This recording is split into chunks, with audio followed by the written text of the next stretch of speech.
welcome back to the Why Not Us podcast with your co-hosts Sin and Ramir. We are back again. Back at it again. Yes.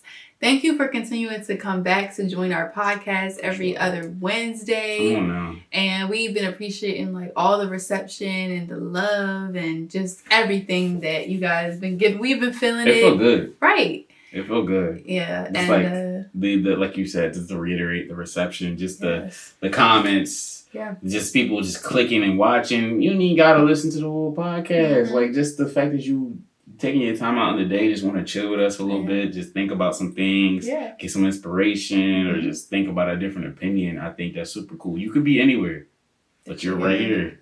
Yes. Come on now. We I are appreciate on the same wave. Uh-huh. Yes, so we are going to dive into some things, a lot of, different topics that we always cover for you guys. So first, we want to check in on each other. Yeah. So how are you today? What are some of your highs and lows for Oh today? man, my highs and lows, my lows and highs. My Yeah. highs and lows and lows and highs.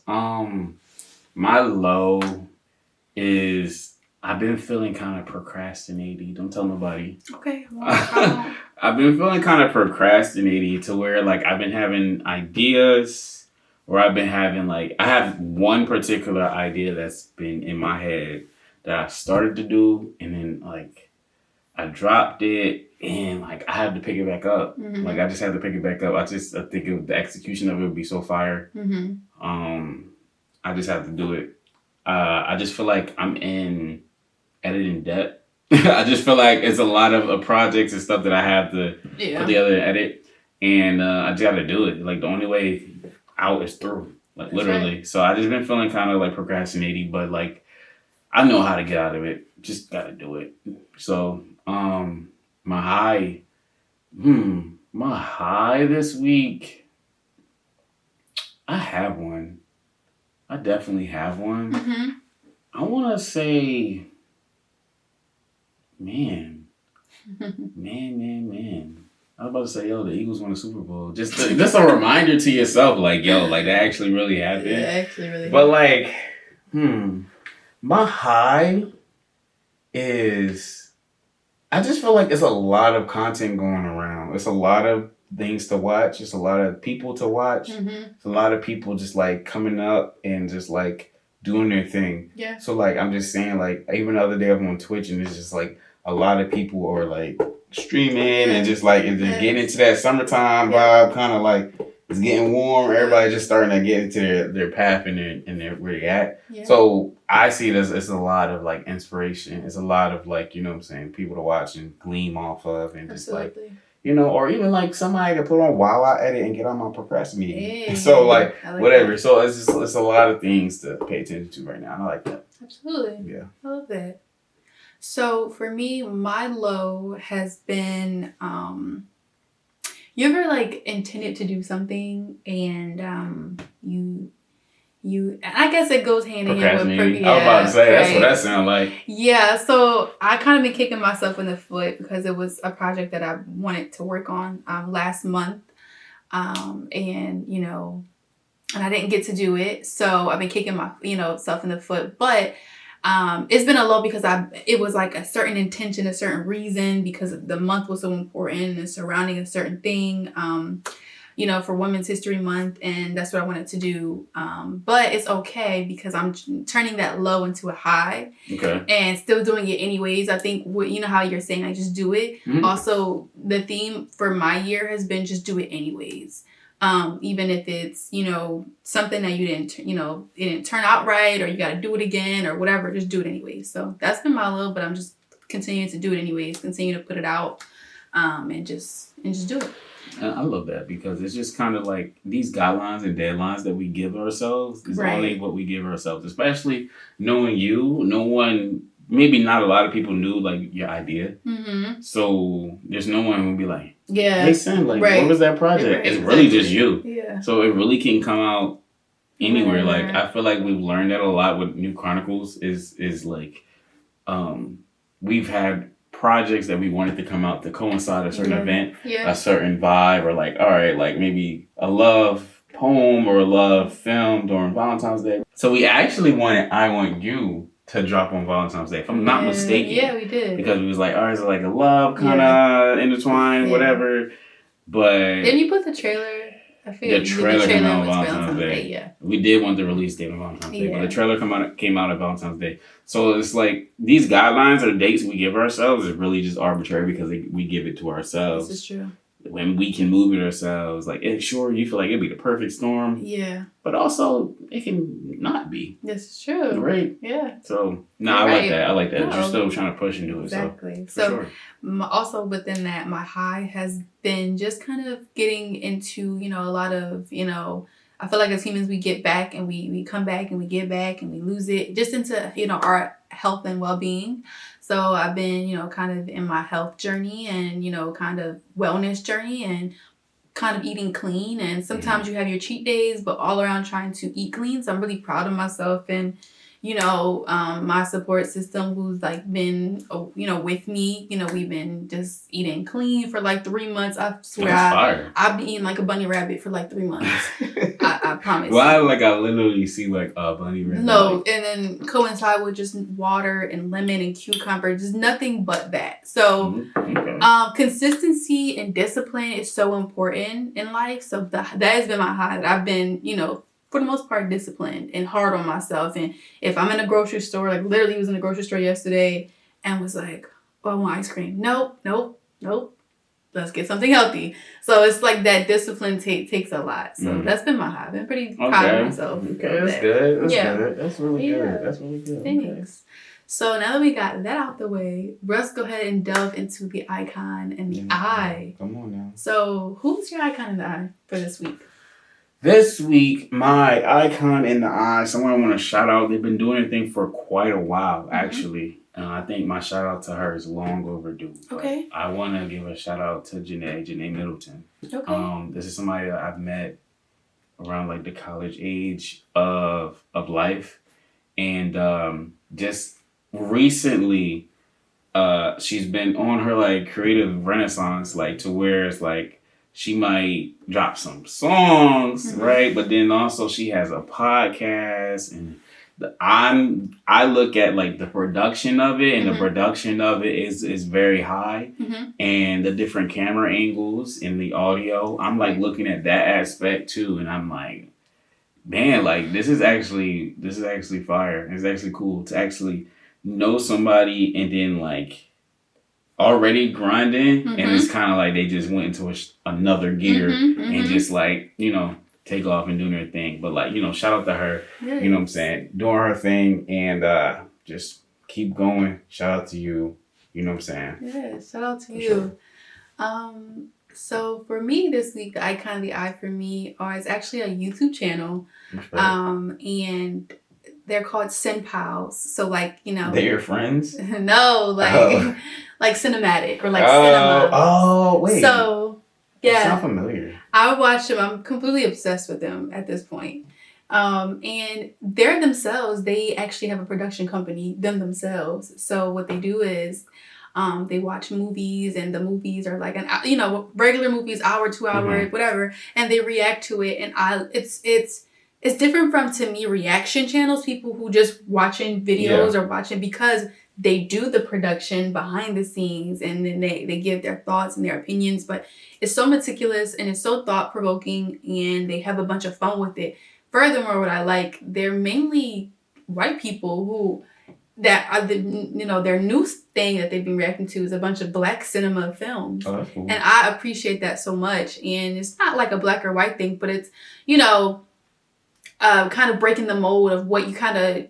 What you're exposed to. Right. Yeah. So I love that they've been watching a bunch of Madea movies and a bunch of Barbershop, or that's actually fun. All these sort of, movies that we've grown up watching Friday, and it's really cool to see from their eyes how they see it and how they view it. So shout out to them. You could tell that they're super creative. They know what they're talking about.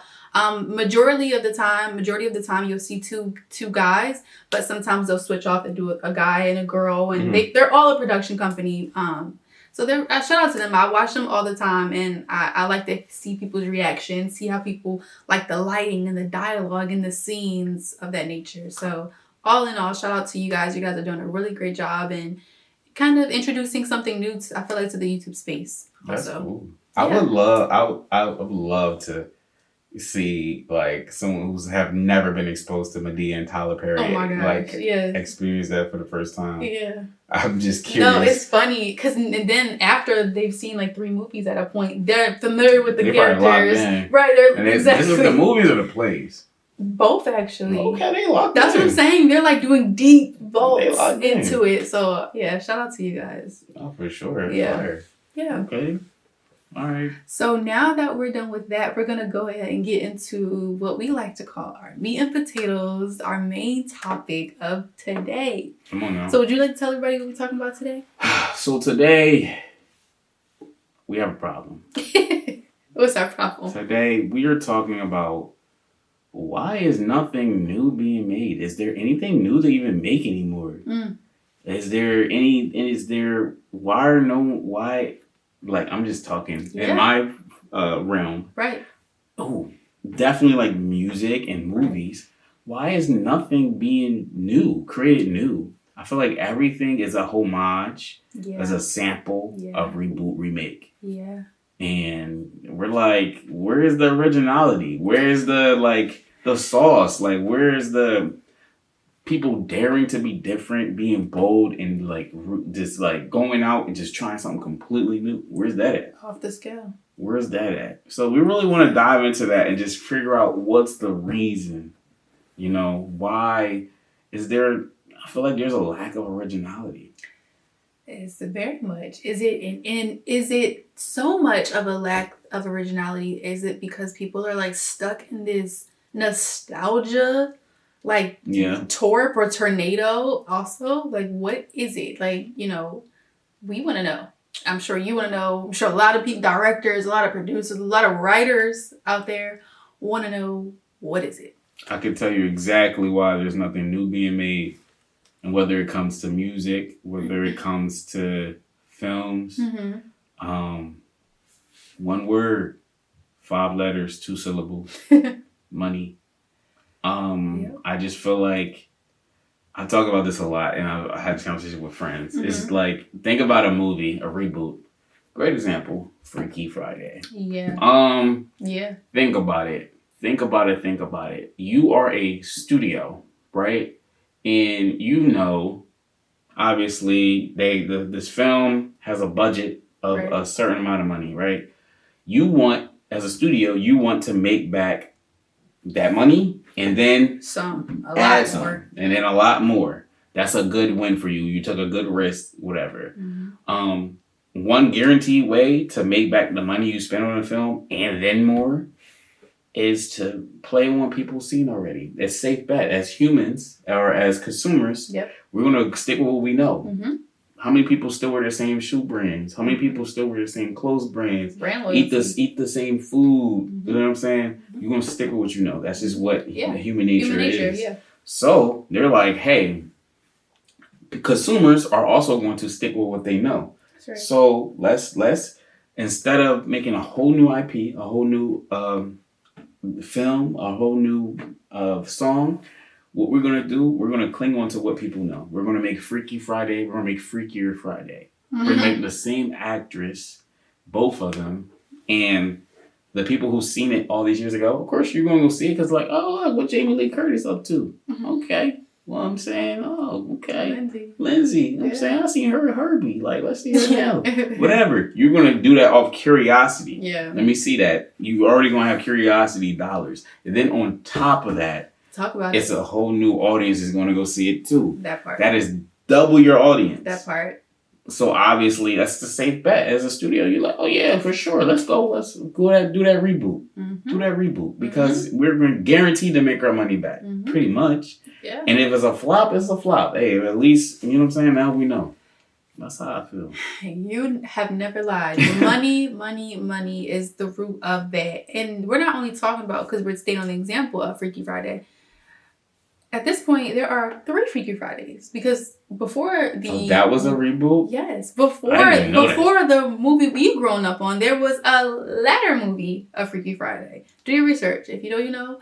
And it stuns me. Hilarious. Exactly. It stuns me because people are still stuck, and the word of the day for me is dichotomy.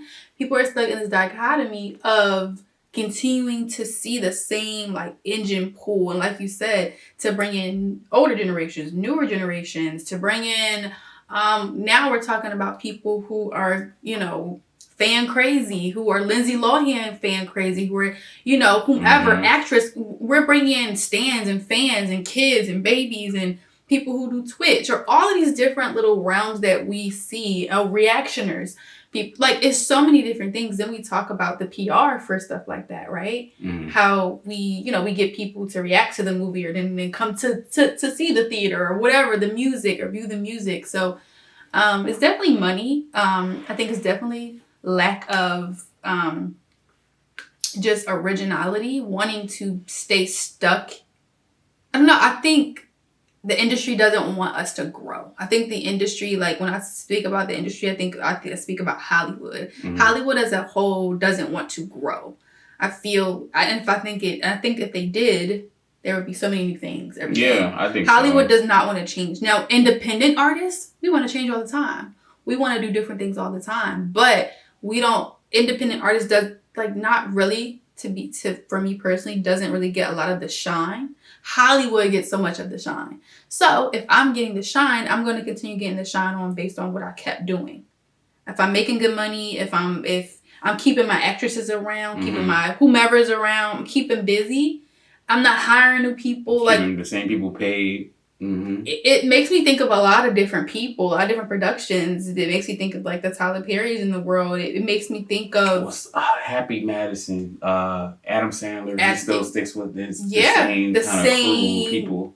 It's just like, where is the growth? It's not only about the money, but it's like, do we as an industry want to grow? And what does that look like? And are they scared of the growth? Are they scared of the growth because they're scared of how it might change the climate? Because what if, okay, it is changed and we lose money? Oh, Hollywood doesn't like that. We can't lose money. You can't have a flop. And yeah, like, you're right. I'm sitting here just thinking of other, like, movies that they do. Like, it's like, either if you look in the theaters now, it's either something that's based on a book, based on a video game, or a reboot, or a remake. Because I'm sitting here thinking, like, how many video game movies is getting made, or just like based on a character? You have the Marios, you have your Sonics, you have Minecraft, you have like all these kind of like safe kind of, that already has an audience already, and it's like there's nobody really trying to dig and find a new audience with a whole new kind of like property of a film or a type of music.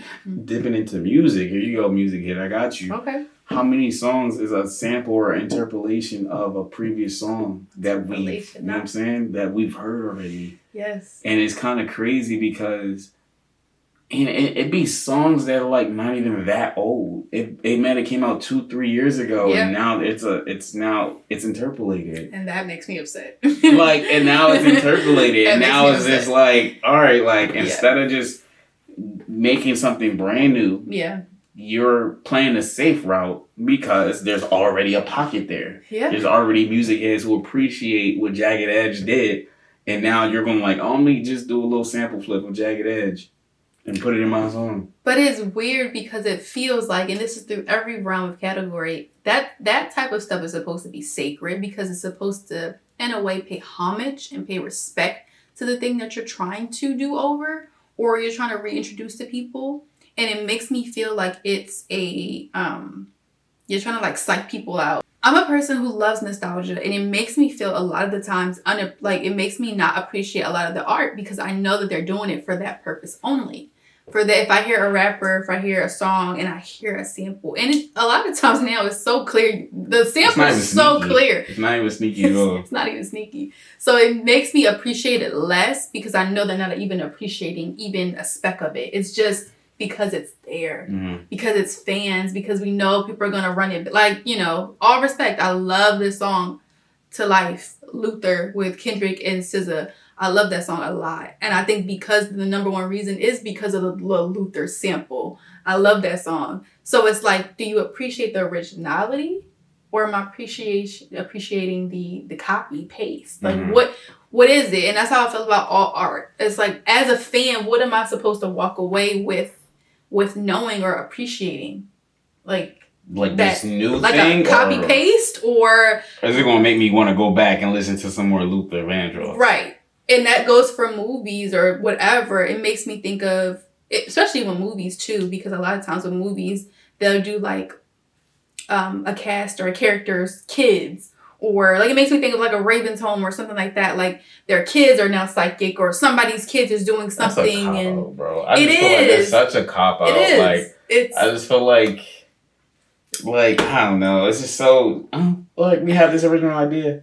Oh, okay. Oh, let's just make it their kids. We want to see them as adults.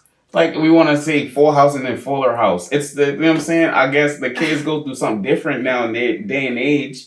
But like it's a cop out. But here's the thing, and again, when we talk about nostalgia, I'm a nostalgia person, so I'm gonna say these things a lot. There used to be a point in time in television where shows would close, right? Mm-hmm. And sometimes in certain television shows, you would have this mouth-dropping ending, and that's it. And I don't have to see part 2, part 3, part 4, part 5. I don't have to see their kids and their kids. Back then, like a lot of shows, like A Girlfriend or like A One-on-One or like whatever the shows back then was, it just would end. And you would have to imagine on your own, oh, dang, that cast member is pregnant. Okay, that's the end of the show. Oh, I wonder if they're going to keep the baby. Oh, if they keep the baby, da-da-da-da-da. I don't want to see the whole bloodline. You take away the mysterious, like the mystique of what to me television, music, movies, art is supposed to be. Mm-hmm. We're not only talking about money. We're not only talking about Hollywood not wanting to grow. We're talking still now about the mystique of what imagination is supposed to be. Right. Let me draw my own conclusions about what happens to this family 10 years later. Mm-hmm. Right. Mm-hmm. But now, because I'm into Full House, now you're like, oh, let me drop Fuller House. Don't you want to know what DJ's gonna be like when she grew up when she's 30? And her kids. And Stephanie and Michelle, she wasn't on the show, but don't you want to, you want to know here. Right. Here's how they do their kids, right? It's just kind of like, don't get me wrong. It's an interesting dynamic. It is. And how people go about these reboots, remakes, and kind of like interpolations, if you're talking about music, how people go about it can be very creative. Right. But also how people go about it can be very, very, poor. Yeah. Poor. I think a poor example, we're going to call them out right now. What was this?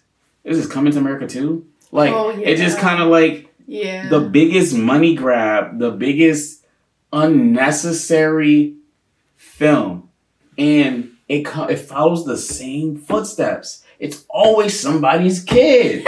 It's always their kid. It's always I'm scared their kid. for Shrek 5. It's always their kid. It is always their kid trying to be different or trying to be like them. It's the same story every time. And to me, it gets sloppy because after a certain point, I don't want to see Shrek 5, 6, 7, 8, 9, 10.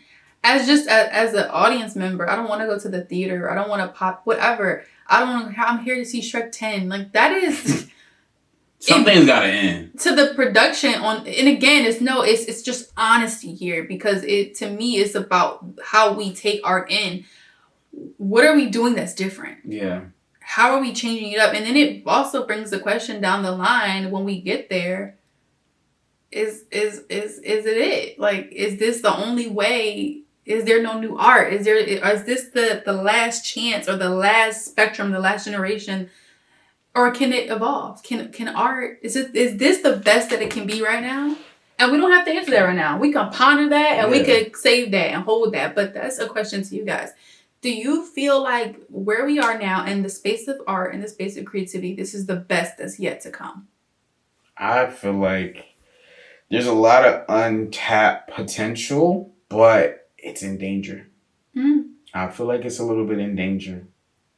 Only because of everybody's in their safety zone. Everybody's in their comfort zone. Mm-hmm. We already have them like used to making a certain amount of money on reboots and remakes. Mm-hmm. And like I'm saying, we already have that. Oh my gosh, it's just so many. That's a whole other topic. I'm about to go down a whole other tangent. But I just feel like it's in danger because, like I said, we already have studios used to what they want. Mm-hmm. Now we have AI. right? We have Chat GPT. We have like kind of like people are having their original ideas and it's getting kind of like I'm on both sides. It's getting adjusted, but it's also getting twisted because your original idea, you might give it a chat and you're like, oh, try it this way. It's your original idea. It's getting diluted, but it's getting, maybe it might get adjusted, right? We have that realm. We have that coming, right?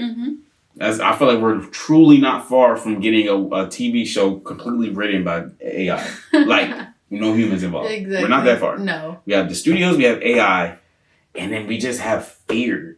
Because there's so many original ideas and films and music and everything that if it's not in comparison to something else, it's getting cut. How many Netflix original series, HBO original series, Hulu original series get cut after a few seasons? Maybe after just one, because it is not pulling in money like the others. I truly, wholeheartedly think about On My Block and Stranger Things.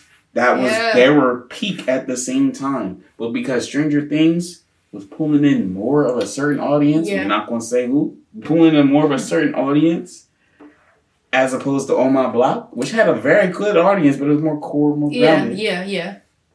Netflix like, oh, one of these shows gotta get cut. I'm not even gonna lie. Yeah. Way too much money, and we're not getting much of return on investment. Basically like that. I feel like original ideas are in danger. They are still out there. It's just in danger for sure. And also with that, two things. With the first thing I want to say, I want to comment on what you said. It also is on us, the audience, too.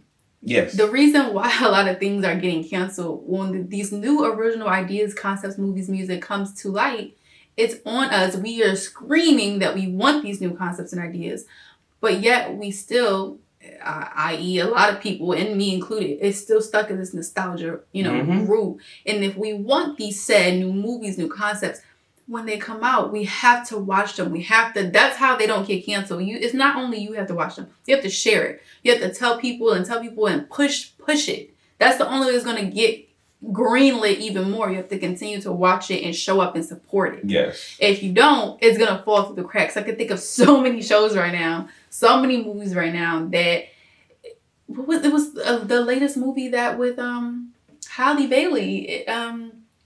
She was working on a movie project and she was really, really excited about it, and it got canceled, it got cut.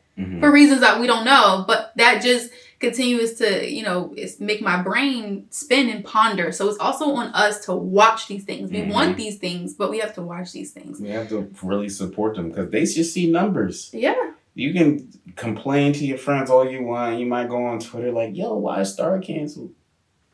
Oh, why'd you say that? You were like, yo, why is Star canceled? Because it wasn't in pulling numbers like Empire. Everybody watched Empire, and Empire wasn't half as good as what Star was. Like, to me, personally. And I know a lot of people felt that way. But, I agree. But obviously, what was it, CW, right? Obviously, the CW execs seeing numbers. Lee Daniels seeing numbers was like, hey, look, all right, this is the cost of this show. This is the cost of this show. Queen Latifah contract kind of fat. We got to figure this out. What we doing? The numbers it ain't Empire. Something got to go. We ended this after season, whatever, 4 or 5, whatever. Like, it's all like, it's all budgetary. It's all money. It is. It's all money. And also with that, it's also comfortability, like you said. Also, we've been having the same producers, same execs, same production teams. It was a point in time when there was, your Spike Lees, your Forrest Whitaker, your Ryan Cooglers, who were these new, fresh, green, people who people wanted that. People wanted new ideas. People wanted new, fresh ideas to come to light.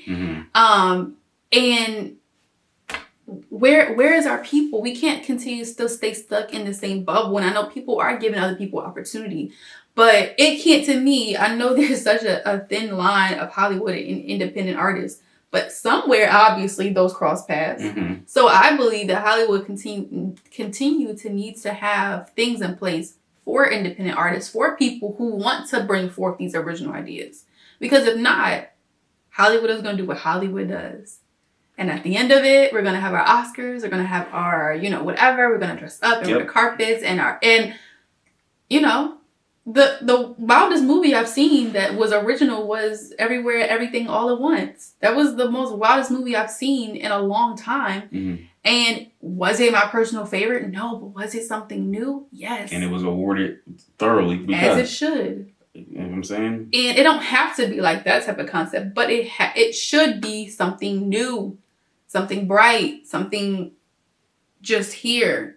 And that doesn't work if we don't give people opportunity, if we see people the same way, and that means skin color, that means gender, that means money, stature, status, that means everything. And I think the number one thing we have to continue to do is talk about it, but how can we put it forth action? How can we see ourselves?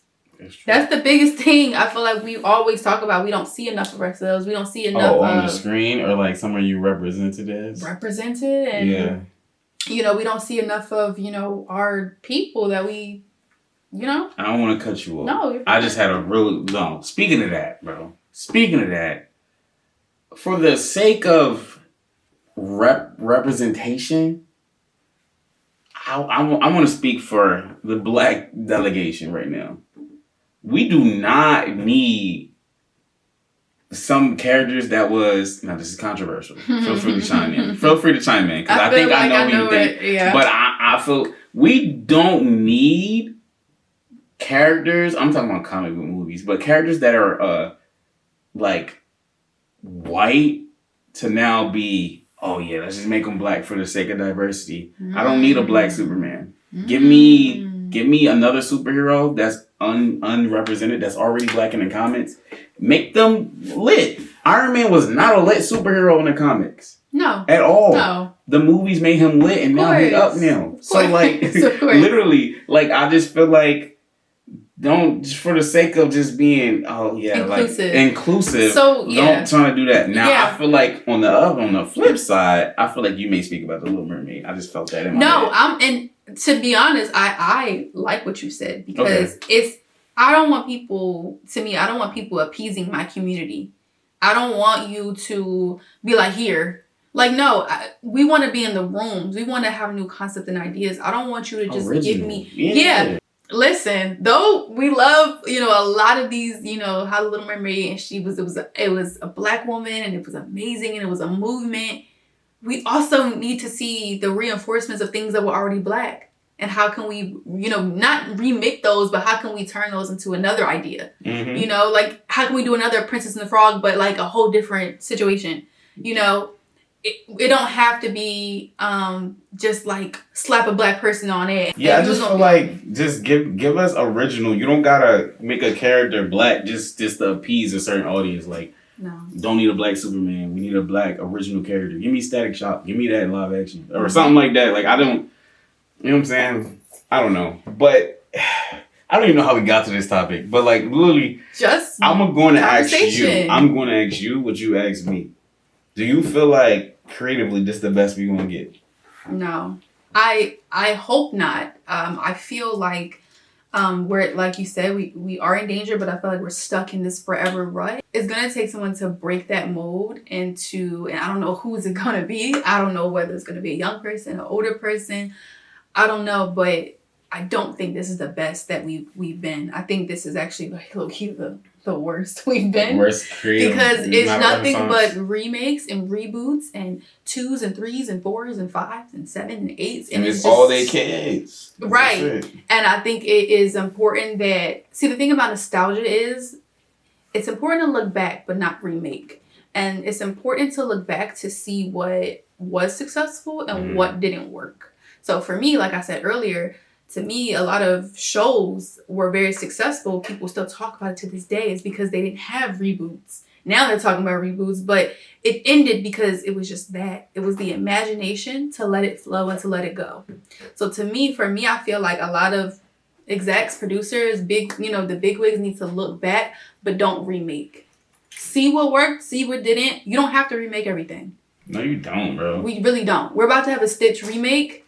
A Stitch live action movie, which I'm kind of excited about. I really wasn't, but now I am. After that, don't do anything else with Stitch. We're good. It's like the 8th Disney live action joint. And I don't even know how I feel about that because it just... No, I ain't gonna lie, but some of them have been like hidden. Some of them cool, right? Beauty and the Beast. You got that's probably it. We have The Lion King. Nah, it wasn't that good, bro. Oh, what? Again, perception. You perceived it not to be good, but some people really like the CGI elements and the Sonic and everything else. The elements are cool. The fact that people are able to do these things with animation and bring them to life is dope. But it's still the same story. Yeah. Like, I just feel like we're gonna be stuck like 10 years from now. Cause what are people gonna have to look back on from right now? Not 10, maybe give us like 30. It's like because everything is just like not original, just like a kind of spin-off or a reboot. Yeah. So 30 years from now, you know what I'm saying?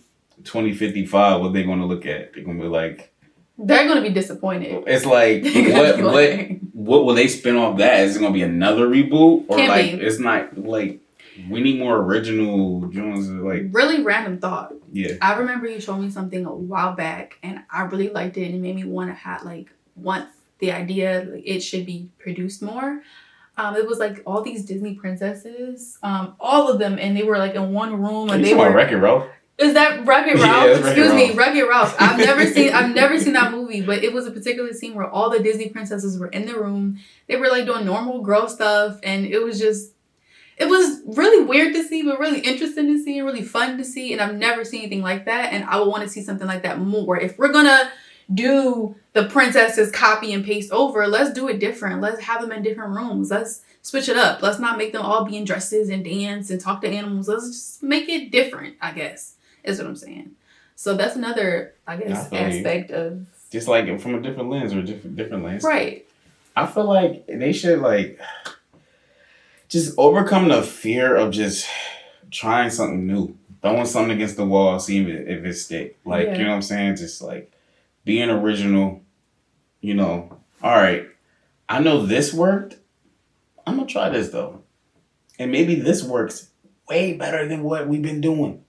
Yeah. Like, sure, we can have another, like, how would you feel if Stephenie Meyer, writer of Twilight, right? This is the author. I believe so. Yeah. How would you feel if Stephenie Meyer greenlit a Twilight reboot, recast, everything like that? Completely different for a brand new audience. Are you asking me personally? Yeah. Okay. My straight up answer in my mind, because I love nostalgia, in my mind, my eyes light up, right? But in reality, I don't want that. Mm-hmm. I don't want it because of how the movie ended, how when they made the baby, Renesmee, if you watch the movie, you know what I'm talking about.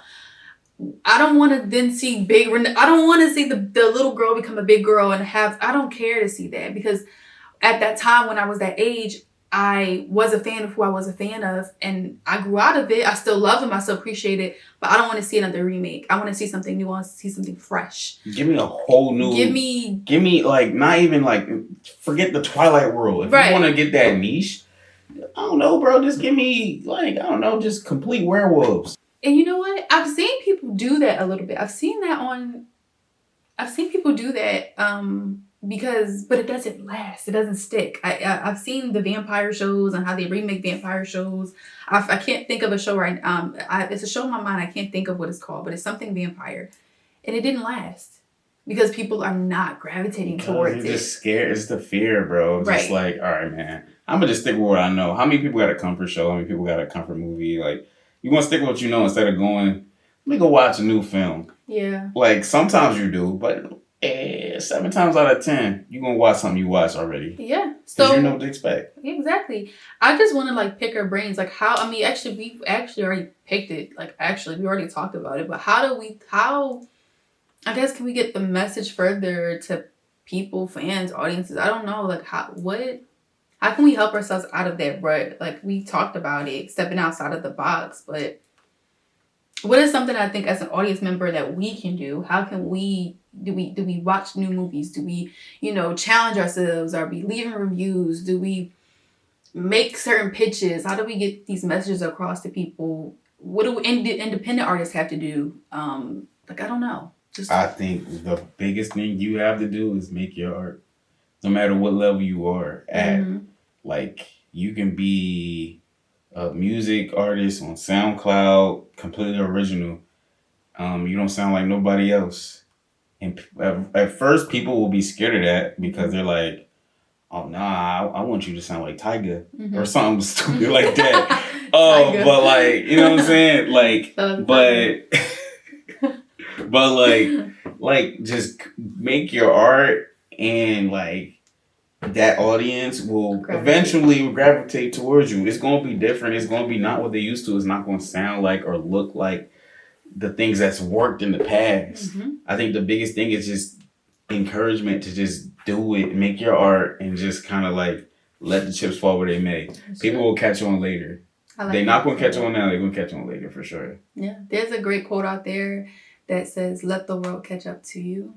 And, it's basically what you just said. Like, you don't have to stoop down to what the appeal, or you don't have to do another remake, reboot, sample, all of that stuff. Just do what you have to do, and let the world just catch up to you. And trust me, they will. There's been a lot of artists, there's been a lot of filmmakers who do really different art or original art, and people are like, what's this? And they eventually come around. And you will build a fan, you will build an authentic fan base. Also, authenticity. When I think about originality, I think about authenticity, and a lot of these movies, a lot of music don't have that authentic vibe to it. You can hear it, you can see it, you can feel it. So if you're an artist who are creating art, just continue just to let your authenticity pour out into it. For sure. I think that was cool. I think we really did that really succinctly. I did too. We was definitely passionate about that. No, because it's just not enough like original stuff out there. It was just so crazy because I know that these original ideas are getting pitched. I know that there's people trying to be in these writing rooms and trying to give original ideas, but they're getting shot down because all the studio really cares about is money, or the music recording artist is like, it's a little bit too experimental. Yeah. They'll say, let's just stick with what this sound. Let's stick with what this is. Mm-hmm. So I know there's people really trying to pitch these ideas or do new things, but it's just the powers that be are not trying to let it rock. So I think, we definitely had a little bit of passion in here, but like it's frustrating. It is. And it has to be talked about more, because I feel like a lot of people want to like pat, people on their shoulder, or like say, good job, the movie's great. And sometimes you just need people to go, we need a new idea. We need something new. This is boring. Something we're tired. New, fresh, original. Exactly. Exactly. We need it. Something that's never been done before. We need it. And that honesty is important. That honesty is the number one to me. I think trait when it comes to art and making art is honesty within yourself, and then with the world. So we did that. That's cool. Okay. So to close, should we do our final five? And if you're not familiar with our final five, is when we say 5 things that's either covering our topic or just about art in general, life in general, something to leave you guys with. And okay. You want to go first? Okay. Yeah. My final 5 basically covers this whole episode succinctly. That's my word today. I love it. Originality and authenticity outweighs nostalgia. Oh, you really? You know what I'm saying? That's a lot of letters in there, but it's still 5 words. But it's very deep. Because it's really true. Because at the end of the day, everything that's a reboot, remake, spoof, parody, inspired by, right? There was original from years back. Like somebody before we had Shrek 5, we had Shrek 1. Yeah, you know what I'm saying? Absolutely. Someone dared to be different and let's put this on the board. Let's make this. We don't know what our return's going to be like. We don't know what the money's going to look like. We don't know how the box office is going to be. Right. We don't know the sales of the song's going to be. There was an original way back when. And someone tried. And look, it was so successful that now in 2025, there's spinoffs, there's reboots, remakes. Now we just need a new cycle of that stuff. Somebody just needs to shake it up and dare to be different and like put something new out there. That's so true. 20 years from now, there gonna be reboots, remakes. That's just how it is. Yeah. Nothing's new under the sun, but we need some new stuff right now. I ain't gonna lie. You're right. I love that. And it, like, absolutely, like you said, it said everything that we've been saying. My final 5, it is life's a gift, open it. Okay. And that can mean a lot for a lot of different things, but specifically what we're basically saying and what that says to me pertaining to this episode, tap into something different. Open a different box. We've been opening the same boxes for like so many decades, and there's so much world, there's so much life, there's so much light perspectives. There's an episode, we speak about introvert and extrovert and the different perspectives. Tap into those different perspectives, and we gotta do something different. So like this, life's a gift. It's so much world out there, so much life, conflict, resolution, love. Figure it out. Whatever it is, the music, the movies, the art, figure what that is and tap into that and open up a different box, because life's full of many different boxes and everything. So truly is, for sure. Truly is. So we ate that up. We did that episode really well, and we hope you received this episode like we did. We spoke very passionately about it. Yeah, let us know you feel the same convictions about some of this stuff. I know there's a lot of people out there, some people out there who has to, because we see it. I know there are a lot of people who sees what we see. So if you agree, let us know in the comments below. If you want to have a discussion, let us know. Comment some things. Make sure you're liking this video, you're subscribing, you're sharing with your friends, your cousins, your brothers, everybody, your whole family. All of them, anybody. And once again, this is For Creatives by Creatives, and we'll see you next time. Peace. Bye.